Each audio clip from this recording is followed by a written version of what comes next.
Hi guys, welcome to my latest video.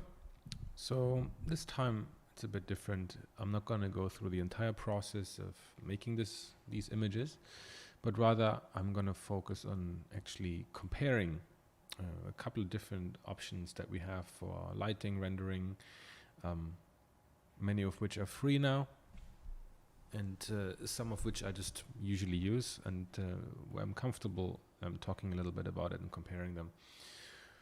So you see we're here in Blender, and just a little bit of a disclaimer and a bit of an introduction of what we're going to do. So I'm not going to talk much about modeling or much about how I created this scene. I think it's pretty similar to what I've done before or how people usually work. So I'm starting from a very basic block out and adding more details, kit bashing some parts here and there. Difference this time is that I actually just kit bashed with my own models that I did for previous projects. So some of you will maybe see some of the models that I used for last month's tutorial for the corridor that I just bashed into here and made them bigger, repurposed them, and something from personal projects I did some time ago. And well, the lady is a kit bash thing I bought, so obviously I can't give that to you, but you can just use any character you have. So yeah, rather than talking about the modeling process and all that kind of stuff, which you've seen so many times already, I just wanted to focus on seeing like, okay, which options do I have for rendering, and not trying to find the winner of them all, the one that's best, because I think there's no best solution. They all have different focus, they're good at different things, and it also comes down to personal preference and individual people's workflows. And also what I wanted to say is that this comparison is by no means scientific, technical, talking about I don't know which one is the fastest render and like down to the milliseconds and also all these sort of things. I'm gonna do a little bit of a comparison in the end, just to note down a few of the pieces that I think that are important to me. And like I said, it's not technical. It's going to be very like workflow focused for my workflow, like artistically focused on just what works for me and what I can do with my limited knowledge of the technical side of things. Because I'm mostly focused on getting some good shots and then usually touching them up. I can always fix things in Photoshop. I don't need to have the most brilliant image out of the render engine right away. What's important for me is a couple of like different passes I can get, so I can quickly edit those things in Photoshop. But if there's like some graininess here or there, or some like, I don't know, some render errors or whatever, I can always paint over that. So I'm not too fussed about this. But nevertheless, I think this comparison can be of value. It was certainly for me to see actually, to force myself actually to use different engines and really compare them and see how they would behave in this scenario. So I'm also not testing everything. I'm not going to do indoor, outdoor, and lots of different things. I'm just testing it within that one scene. So, of course, the validity of this is a bit limited, but I think nevertheless there are certain interesting things I found out over the course of this experiment. So basically what we're going to look at in terms of actual products, I'm not going to test everything. I'm not going to have like V-Ray in there and all sorts of other things in Redshift, Maxwell, Corona, whatever. I'm going to be focusing mainly of what we have within Blender. So that means we're going to look at Eevee, we're going to look at cycles, we're also going to look a little bit at the Octane plugin for Blender, even though I think it's not quite there yet. It's a bit tough to use, and I'm gonna then also look at the Octane standalone just to see how it behaves, and then we can see how we can compare these. didn't I didn't set up the exact same shaders. I just kind of like approximated them across the different engines, and I also didn't do the exact same shots. I didn't export my cameras and imported them into Octane standalone, even though I could have done it. But I just wanted to get a feeling for like how is it working with these different render engines and making it fast, making it fluid, and how all the different controls and everything behave. So yeah, that's a short introduction, I think. And I tried to keep the editing in Photoshop to a minimum. I didn't want to add too many things. I want to keep them pretty similar in terms of the look of it, so we can at least compare them from that standpoint. So yeah, let's talk a little bit about just the model. There's a few things maybe I wanted to highlight. Maybe some people will wonder how I did certain things. Excuse me, let me turn off the shading so we can all see it purely from a geometry point of view. So I've done most of this in Blender, and there's really nothing special about it. I have not used any plugins at all. So there's no box cutter, there's no this and that. It's just a pure like poly modeling and using some modifiers and that kind of stuff. So if we choose just one of these models, you can see there's like some faceting here, but I'm not too fussed about that. I can paint that out. Let me, what happened here? Yeah, okay. Okay, this is like mirrored over. So that's why I have that here. So here you see we have a very, very simple model. They're all just stacked together. Maybe I can move this out a bit. You see this what it looks like. And there's a couple of modifiers, so it's going to move here all together.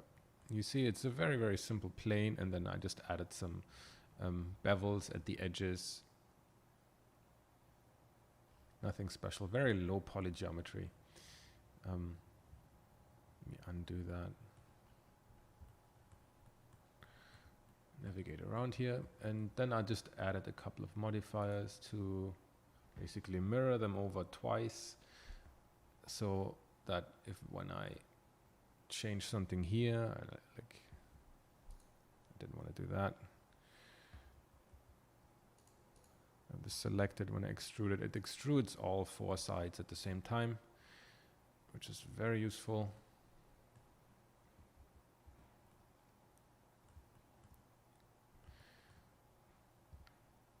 Let's press tab again to get out of edit mode into object mode again. So let's see, what else do we have? This one is also done just with like an array. So it's actually one model. You see this is the model, and I copy, I make an array modifier and then a mirror modifier to have it on the other side. You can all do these here. Select the model you want to have, go to array, and then also mirror is also here. So this is what I use fairly often. There's also, oh yeah, this one is pretty funny. Fun. So you can see it's like a pretty intricate looking kind of like scaffolding thing. But of course this is very easily done. So if I get rid of these here, actually you see it's just a piece here of, it's not much actually at all. It's see, there's a couple of subdivisions here. It's just a very, very simple model. But if I go to modifier and say I want to first, I can actually go to wireframe right away. It looks a bit funky, right? So we actually need to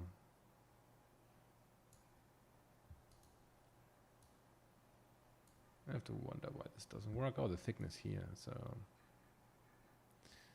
we can actually play around with this thickness here. So basically what this does is it takes the wireframe of this object, which we've seen here.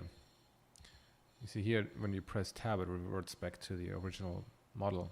If you press tab and go into object mode and apply this, or actually add this wireframe modifier, then it actually makes the wireframe. It uses the wireframe to make another model, and you can control the thickness here. I'm pressing, holding shift while I click and drag lets me adjust this in smaller increments. So that's pretty cool, but we can also slot in something else, which is to get more complexity, we can add the triangulation modifier. Of course, it doesn't work when we do the triangulation after the wireframe, so we actually have to tell it to first do triangulation on the model and then do the wireframing. So now you see that we did the triangulation, and then the wireframe will take into consideration the triangulated model and give us an additional complexity to this model without really us having to do anything. I think it works better the cleaner your geometry is and the simpler actually. And then, I mean, once you want to get more, you can always add more to the model because the modifiers are procedural. So if you want to select like, let's say, can we, how do we, I think I don't know how to select edge loops actually. Stupid. No, this one doesn't work. Doesn't matter.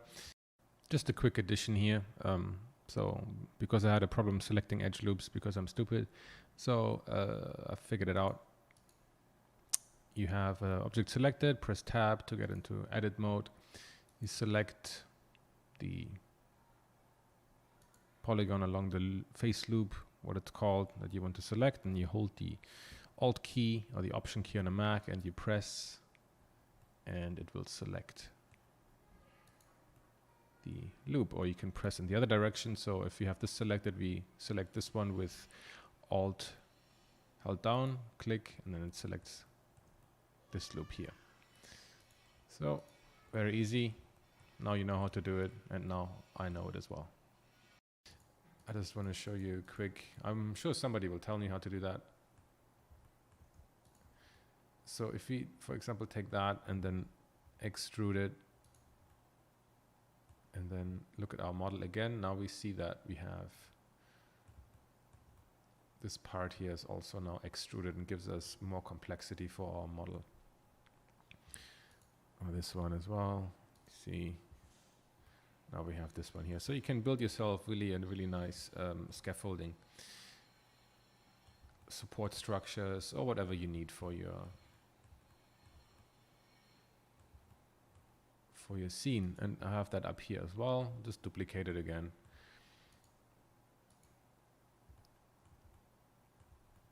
This is all just a kit bash model, like just duplicated multiple times. It's actually the same I took from the previous tutorial. There's a couple of things I just modeled, I think in maybe some other application, but it doesn't really matter. It's all the same kind of stuff. It's all very simple, as you can see here. If you look at the geometry, it's very simple stuff. I mean, everybody knows how to do a bevel, how to do an extrude, how to do an inset. That's really all I'm using here. I mean, I can show you, but there's really nothing secret about it. So let's get a cube with Shift A, and where the hell is the cube? Oh, it's up here. There's some shit sticking out. I don't need that. Make it a bit bigger. And then, you know, E for extrude, I for inset. That's really all I'm using. And then maybe we have selecting the loop here, and then actually let's select the other one here.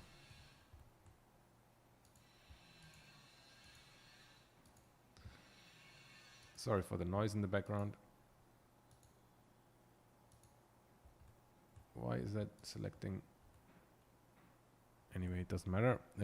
So I want to bevel that. I press Command B and can just drag, and I can also use my mouse wheel to change the softness of this bevel to this extrude. And this is basically how I built these things over there that we have seen down here. What if I select edge loop now? That's better.